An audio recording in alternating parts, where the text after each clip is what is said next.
And we're going to move into a list section. So we've got 4 sections here where we're literally going to go through 5 key points. And sure, there's probably 20 points that people could put on these, but we thought this would be a really good way to lay this out and get some pretty good information across. So, 5 key ways to enable partners is where we're going to start. And we're going to use the analogy of leading leading a horse to water, and but you can't make it drink. Well, we're going to lead them to water, and you can make them drink. It's just a lot of work. And as Richard was saying, there's some that have embraced this and have done a really good job on it, and there's some that are lagging behind. But Richard, I think you'll agree with me, even the ones who have really embraced this, right? And when we talk to clients throughout the valley, throughout the world, who have embraced the cloud piece, they're still going through a lot of challenges, right? Oh, absolutely. And a lot of that is because, like I said, there's such disruption out there. They're getting information and they need to share information in a different way. They need to be able to really turn to vendors to understand the vendor strategy. It's a pretty big deal for these guys as they're still trying to get their legs underneath them. Yep. So we're going to give you some insights of some of the folks we've seen that have been pretty successful on it, and then just kind of take it from there.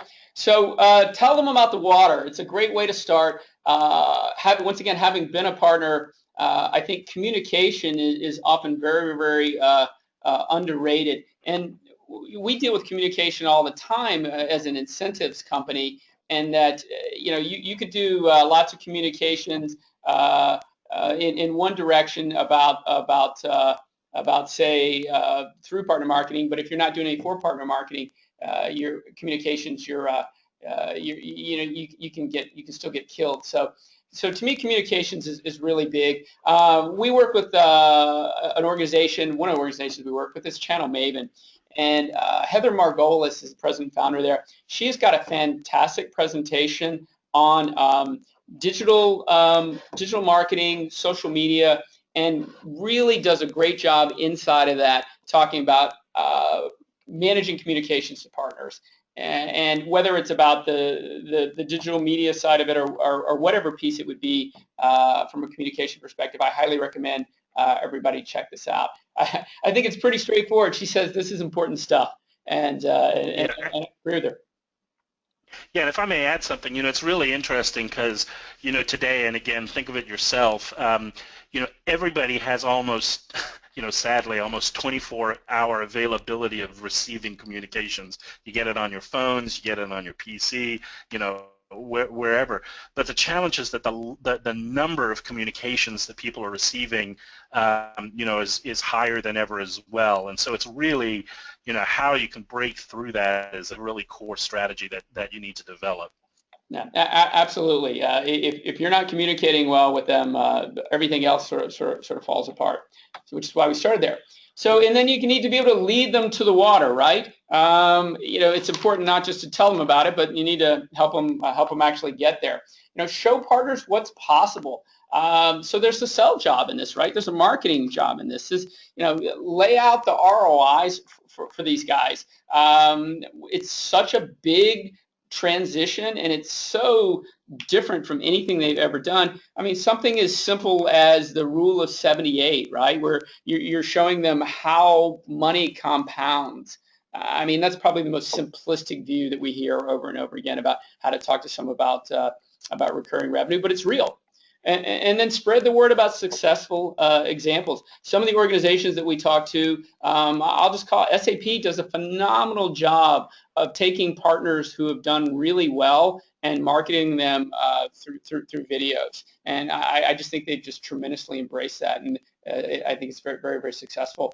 And then the business plans that include digital marketing. Once again, as you're saying, Richard, there's just huge shifts, and it's changed not only how the vendors communicate to the partners, what do they communicate from the partners, what do they expect, how do they change something as core to their function as something like a business plan, and really in that business plan start to show what's possible. Yeah, and if I can add to that, I mean, the other thing that's helpful now is that vendors have had a chance to kind of see what works and what doesn't work.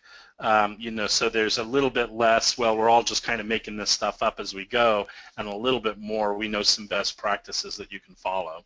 Yeah, no, absolutely. And I think that ties really well into, how do you show them how to drink, right? So tell them about it, lead them there, show them how to drink. And Richard, I think that is taking some of those best practices and using those to educate. Now, and partners are going to have different degrees of sophistication, and there's certain partners are going to be able to have an intake more than others. So you got some you can do the garden hose. You got some, they're going to be a little bit slower. But think about what you're asking them to change. You're asking, every step in the process, their enablement, their marketing, their sales, their implementation, their retention. And by the way, we'll talk about all 5 of those later on where you can apply incentives. But fundamentally, every single one of those steps, Richard, are changing. Yep. Yep. Yeah, so it's a lot. But if you can educate them, if you can teach them to fish, there'll be different degrees of what fishing what fishing is, but absolutely a key.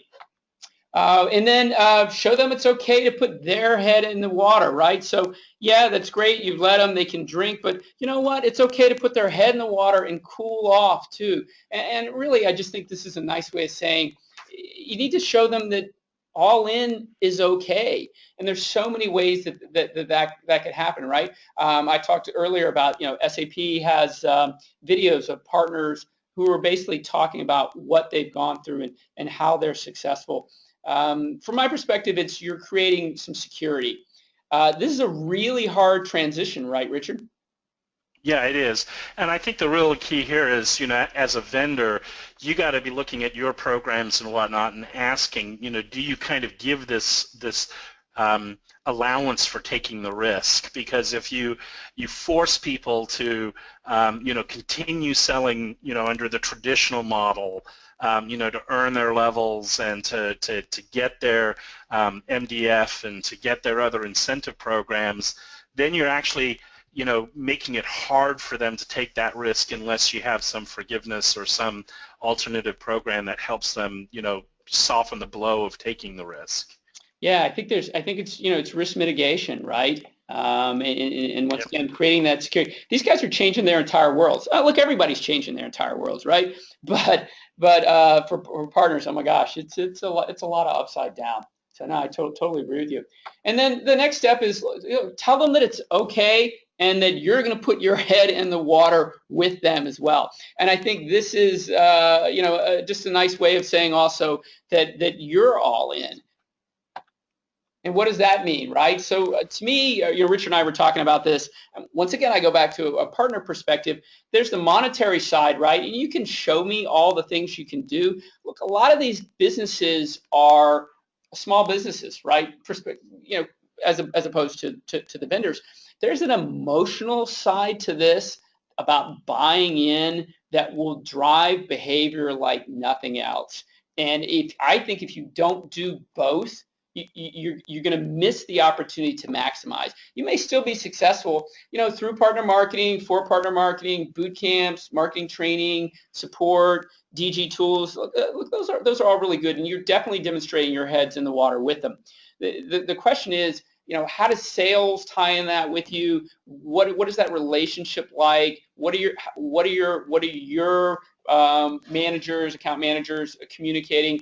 And this ties into territories, products, support, influence. What are they able to sell, right? And how are they able to sell it? What sort of margins? You can go down that path in a little bit, but what sort of support do they get from that? What sort of influence do they have? Do they have a voice? And if they have that voice, who's it with?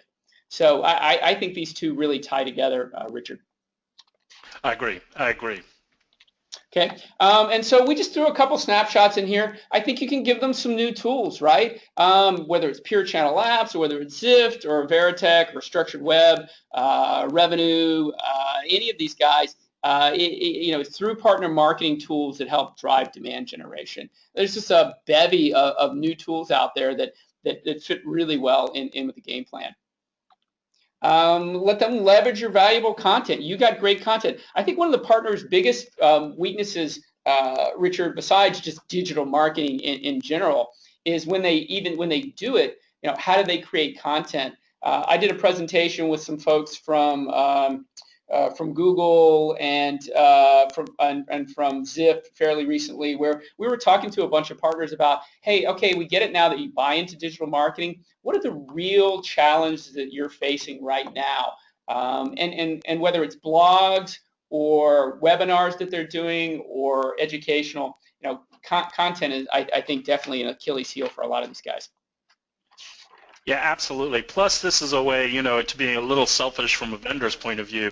If you've got good content that you can make available to these partners, not only are they very eager to use that content, but it really helps make sure that the messaging and the branding that you as a vendor are putting out in the marketplace, really aligns to, your value proposition in the marketplace. No, I absolutely agree. It's a great way to make sure that you have the quality right. Yep. And then show them some love. I think this is the positive reinforcement side, and this kind of goes back to the emotional tie-in as well too. And there's just so many ways that you can do that. Help them feel successful, amplify via retweets and shares, interact with partner via mentions and hashtags. This is a lot on the social media side, but I think these things are these little extra efforts that can really make a big difference. Okay, it's there, but you're helping them with their brand. I guess, Richard, that's really what it comes down to, because when you get into the digital marketing and how important it is for the success of all of these partners, like never before, their brand and what they deliver have to line up, because when they get on that short list, and it will be a short list, and they're talking to a smarter buyer on the other end, there's no BS in this, right? Their brand and everything that they do has got to be really well lined up. And I think vendors can do a lot with partners to help them position those brands.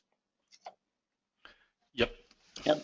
And then I love the quote. And by the way, Sal is the one who talks to me about this all the time. Is got to be able to rinse and repeat. And when we're striving for excellence, I think there are going to be a lot of ups and downs as we go through this. But I think, Richard, you really brought up a great point. Is we're at a juncture where there is a lot of best practices out there, and vendors have been successful, and we need to reinforce those good habits from both the vendor and the partner, right? Right. I think incentives is a great way to do that. We'll talk about that in a minute.